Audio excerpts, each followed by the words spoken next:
Selamat sahabat anak-anak, bertemu kembali dengan Ibu Isti Indartanti. Pelajaran sekolah sahabat kita berjudul Selalu Memikirkan Kamu. Ayat hafalan 1 Raja-Raja pasal 17 ayat 5. Lalu ia pergi dan melakukan seperti firman Tuhan. Ia pergi dan diam di tepi sungai Kerit di sebelah timur sungai Yordan. Poin penting pelajaran kita, pemeliharaan Tuhan setiap hari mengajarkan kita untuk percaya pada kasih karunia-Nya. Kapankah waktu yang dapat kamu ingat di mana tidak pernah turun hujan? 1 minggu kah? Sebulan? Beberapa bulan? Setahun? Tutuplah matamu dan bayangkan apa yang akan terjadi jika selama 3 tahun tidak turun hujan. Itulah situasi yang dihadapi oleh orang-orang Israel. Elia keluar dari rumahnya yang kecil. Hatinya sangat sakit. Keindahan pepohonan, perbukitan Gilead tidak lagi dapat membahagiakan dan memberinya kedamaian. Elia berduka karena orang-orang Israel, umat yang dipimpinnya, telah menolak Allah.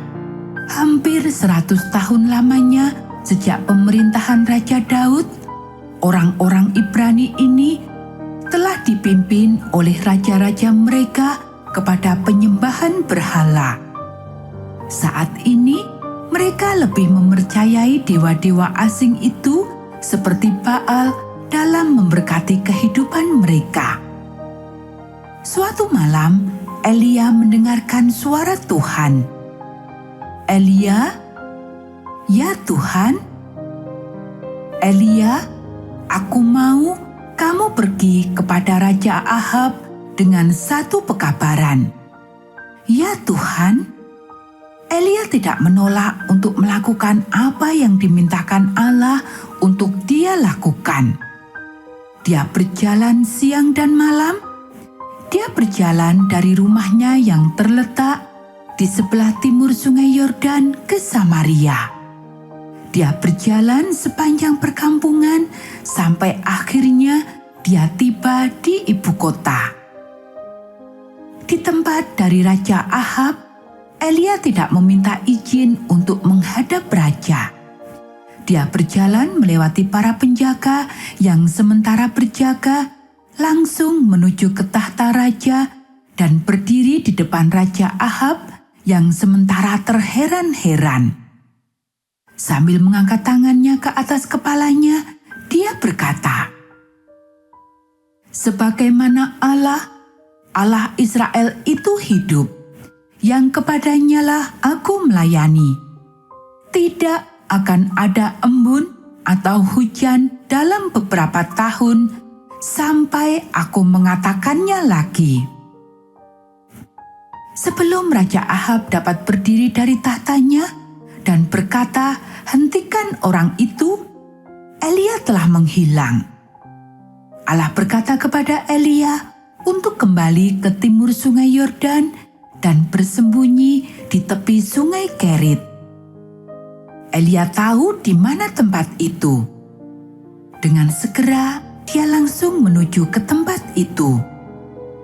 Para imam Baal terus melanjutkan pengorbanan-pengorbanan bagi dewa mereka untuk meminta pemeliharaan bagi tanah mereka.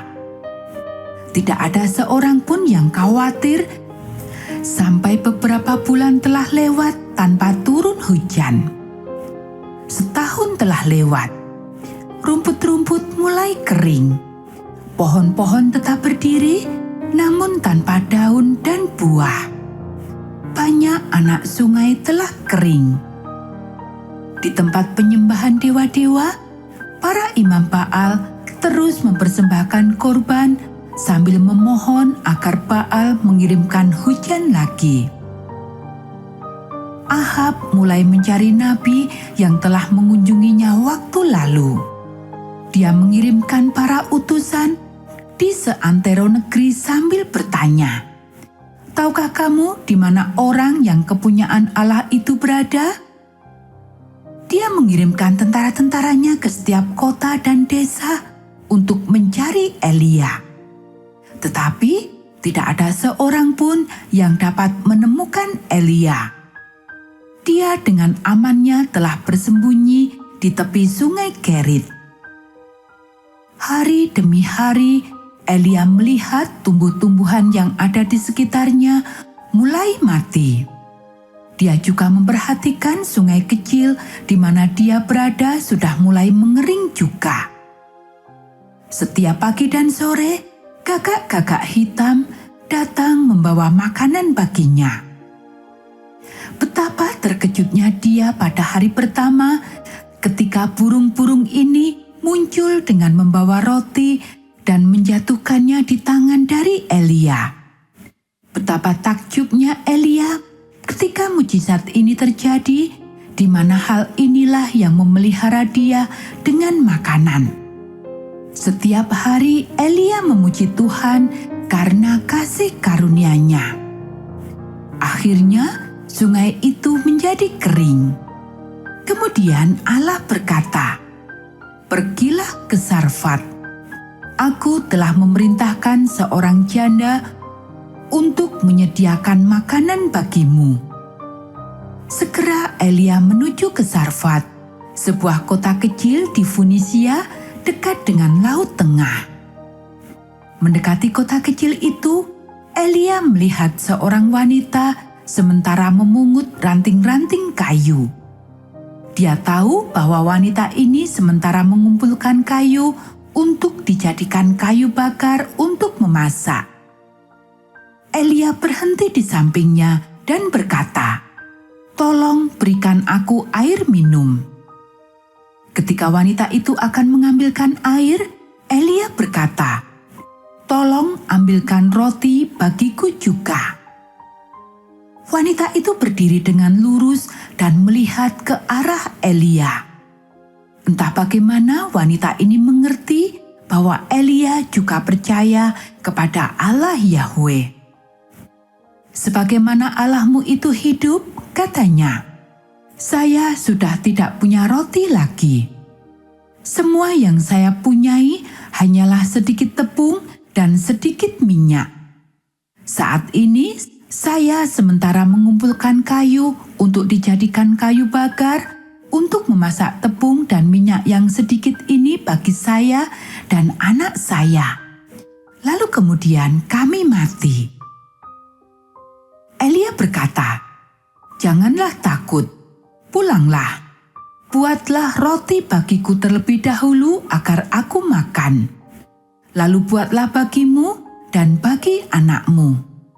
Sebab Tuhan telah menjanjikan bahwa tepung dan minyak tidak akan pernah habis sampai hari di mana Dia akan mengirimkan hujan." Dan hal itulah yang terjadi. Setiap harinya, di sisa dari 3 tahun kelaparan itu, janda itu memakai semua tepung yang dia miliki untuk membuat roti. Setiap harinya, dengan kasih karunia Allah, buli-buli minyak dan tempat tepung dari janda itu selalu terisi untuk digunakan pada hari tersebut.